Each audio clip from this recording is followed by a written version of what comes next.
Olá pessoal, tudo bem? Meu nome é Dani Reis e este vídeo é para tirar dúvidas sobre perguntas que me fizeram da terapia do renascimento, da prática da respiração do renascimento. Então, é com base em perguntas e dúvidas que eu separei aqui alguns tópicos que eu vou conversar com você sobre essas dúvidas e essas perguntas, tendo em vista esta prática maravilhosa que eu estou fazendo juntamente com a minha equipe. Nós aplicamos aí numa associação de moradores, num galpão para 20 mulheres, e elas amaram. Foi um momento fantástico que tivemos ali, e esta prática foi supervisionada por uma psicóloga, e ali muitas senhoras, se não todas, se emocionaram, tiveram contato com o seu interior e com certeza, segundo seus depoimentos, saíram de lá maravilhosamente bem. Então é sobre isso que eu quero falar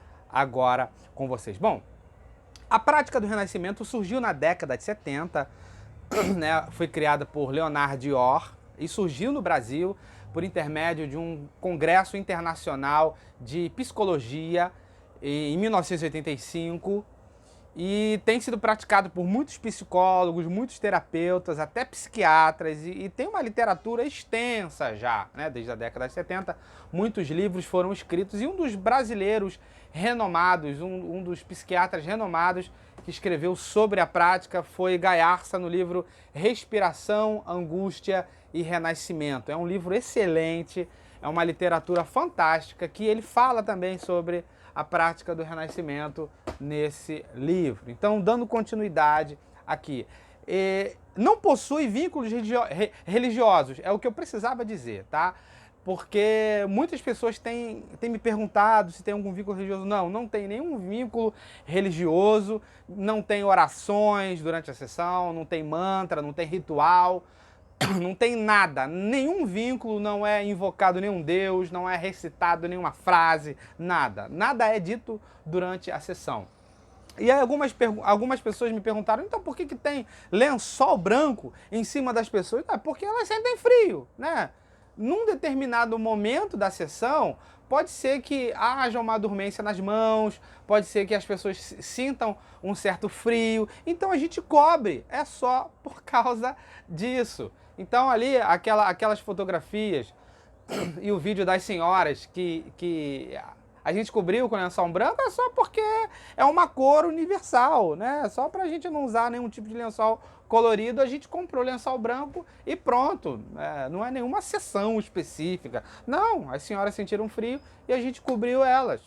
Só isso. Isso para as pessoas que sentem frio. Do contrário, se não sentir frio, a gente também não cobre. É apenas uma preocupação, um cuidado com todo o amor e carinho que a gente tem de servir essas pessoas, tá? A única coisa que acontece de fundamental para que a sessão do renascimento ocorra é usar o padrão fisiológico da respiração. Apenas isso. O único elemento que é utilizado na sessão do renascimento é a própria respiração do indivíduo. Só isso, é a fisiologia do seu próprio organismo. E é uma respiração conectada, é um estilo de respiração conhecida como respiração circular, que é o padrão de respiração do bebê recém-nascido. Ou seja, quando o bebê nasce, ele nasce respirando de uma forma. E é essa forma que a gente utiliza na sessão do renascimento, tá? É só isso e mais nada, tá?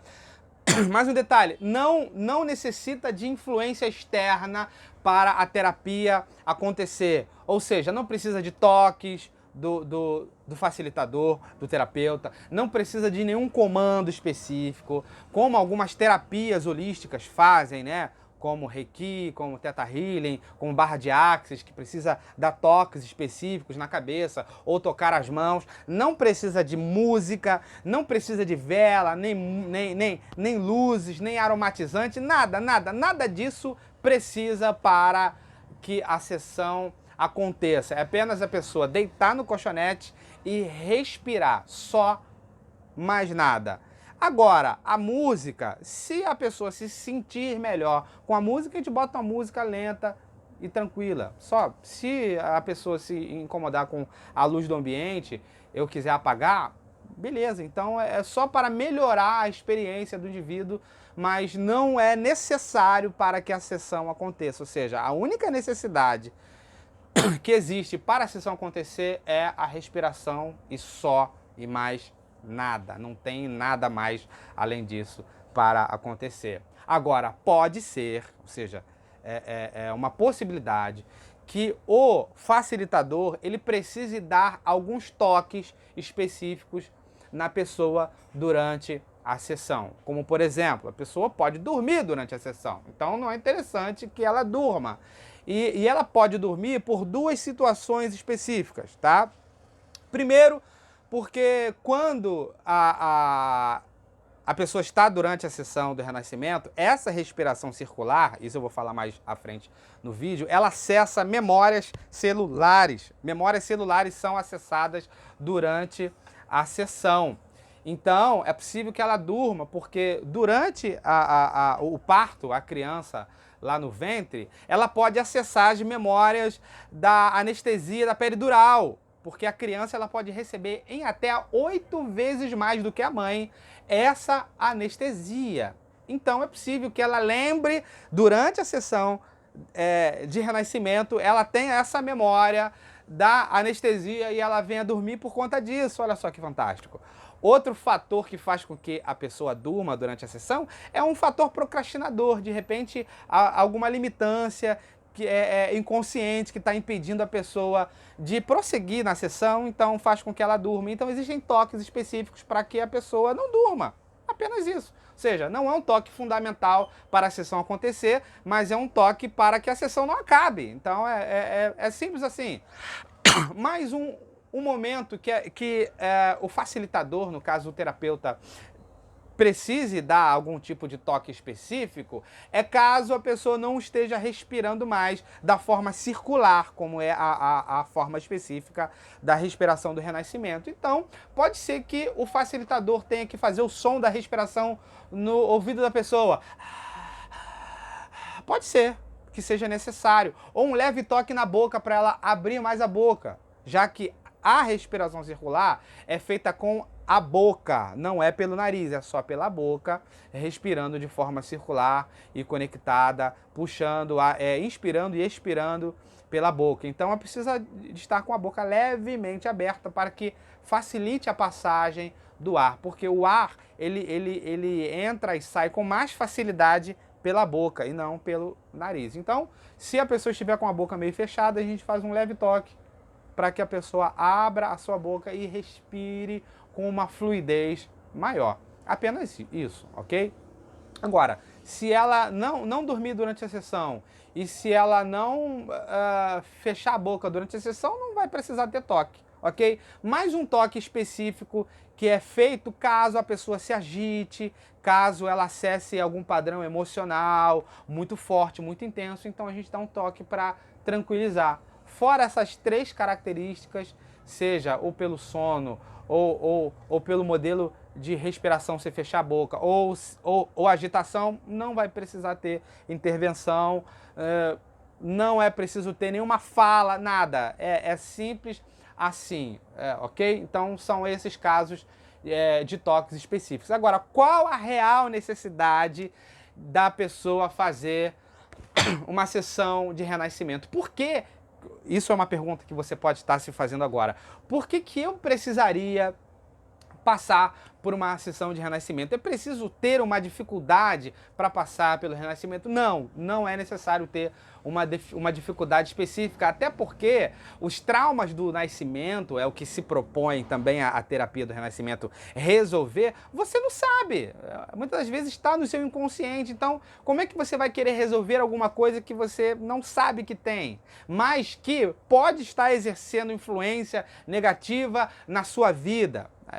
Geralmente a criança, quando ela já é abandonada no ventre pela sua mãe ou pelo seu pai, essas memórias no inconsciente geram o trauma de nascimento. E os traumas de nascimento também é falado aqui no livro, o trauma de nascimento de Otto Rank, que fala muito sobre o trauma de nascimento e eu tenho lido, tenho estudado muito sobre isso. Então, esses traumas, eles vêm à tona durante a sessão. E se você não souber, como é que você vai ter certeza que você precisa ou não de passar por uma sessão de renascimento, não é verdade? Então, o trauma de nascimento é estudado pela psicanálise. E segundo a psicanálise, todos nós temos traumas do nascimento. E esse é um dos temas que se propõe.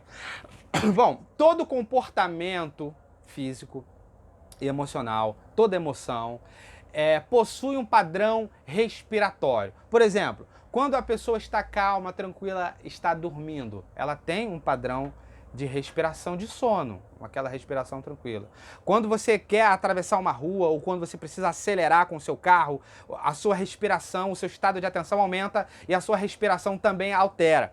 Quando você fica nervoso ou quando você recebe alguma notícia ruim ou quando alguém discute com você, o seu padrão de humor é alterado, a sua respiração também é alterado. Ou quando você recebe um abraço de 30 a 40 segundos de alguém e o seu cérebro, ele libera ocitocina para o seu corpo, tem aquela descarga de alegria emocional, você também tem um padrão de respiração condizente com o seu comportamento, né? Então, todo comportamento que você tem por característica um padrão de respiração específico. Isso até mesmo os animais. Eu tenho um gato em casa, se você tiver o seu gatinho, observe quando você vai chegando perto dele, ele começa a respirar mais fundo por causa da sua presença, porque ele gosta de você. E se o gatinho está dormindo e você toca no dorso dele, você faz um carinho, você percebe que a respiração dele altera. Por quê? O comportamento de alegria está atrelado a um padrão de respiração. Isso quer dizer que todos os seus eventos traumáticos, tudo que você viveu até hoje, a sua padrão, a sua maneira de respirar hoje possui um padrão de respiração, tá? Então, partindo desse princípio, a nossa fisiologia, ela passa a ter uma fisiologia semelhante à da criança recém-nascida, quando a gente utiliza esse padrão de respiração conectada, a respiração circular. Então, é isso o que as pessoas, quando têm síndrome do pânico, estão em crise, a melhor recomendação é respire calma e tranquilamente, respire fundo, para que o estado emocional dela seja alterado. Ou seja, a nossa fisiologia, ela é alterada quando nós alteramos uma característica física.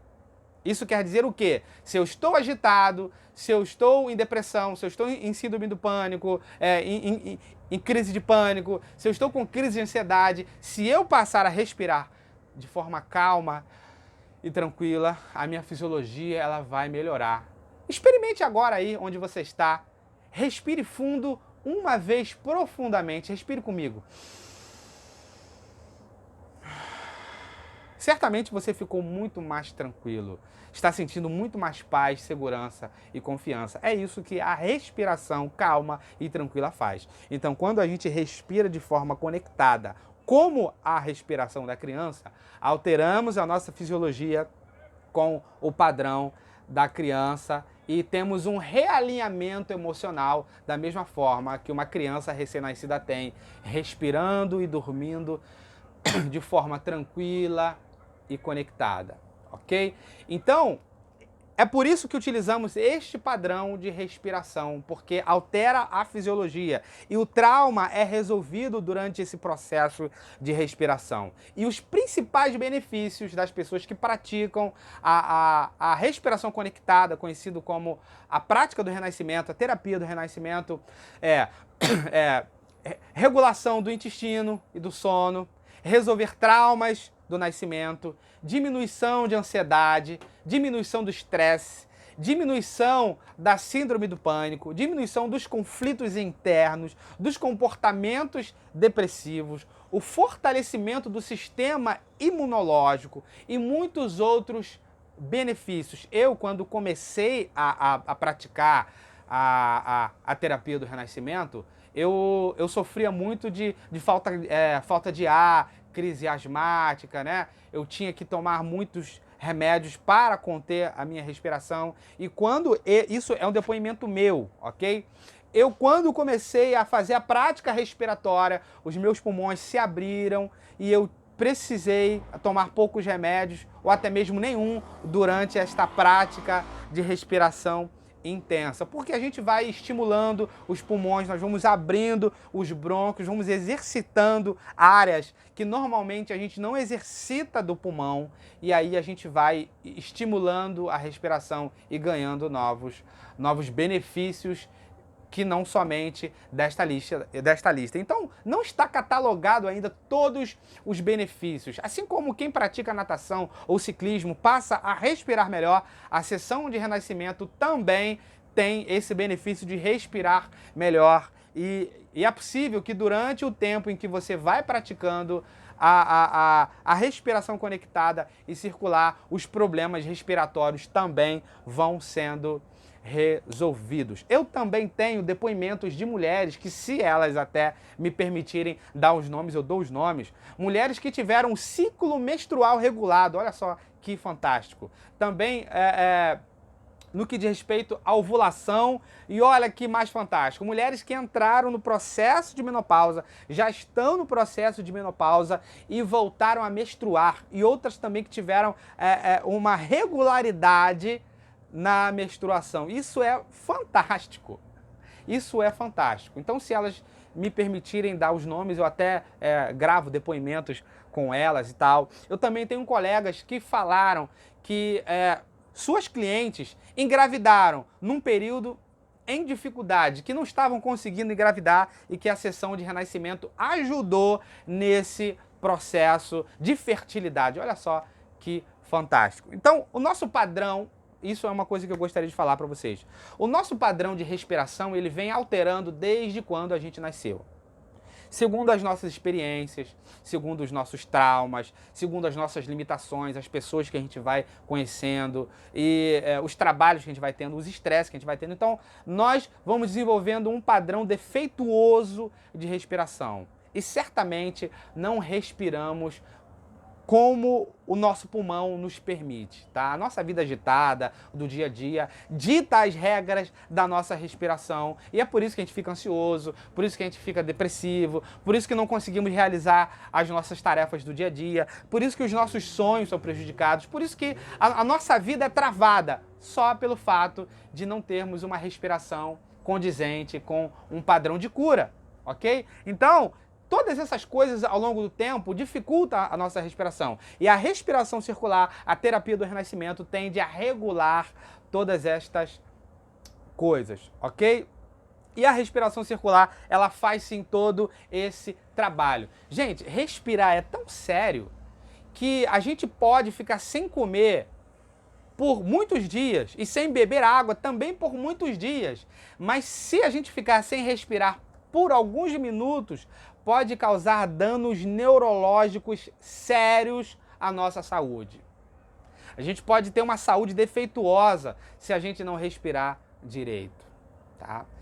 Uma pessoa que ela sobrevive de um afogamento, ela pode ter danos neurológicos sérios e nunca mais voltar a ser a mesma pessoa, para você ver como é sério essa questão de respiração. Então, eu trabalho com a terapia do renascimento porque utiliza a maior capacidade do ser humano de gerar vida, é a respiração. Respiração é, sim, a maior habilidade da vida do ser humano, ok? Então, essas foram algumas questões que nós tratamos sobre respiração. Mas existem algumas coisas sérias que você precisa saber. O que mais você precisa saber sobre respiração? Bom, o nosso corpo ele possui memórias, ok? Como, por exemplo,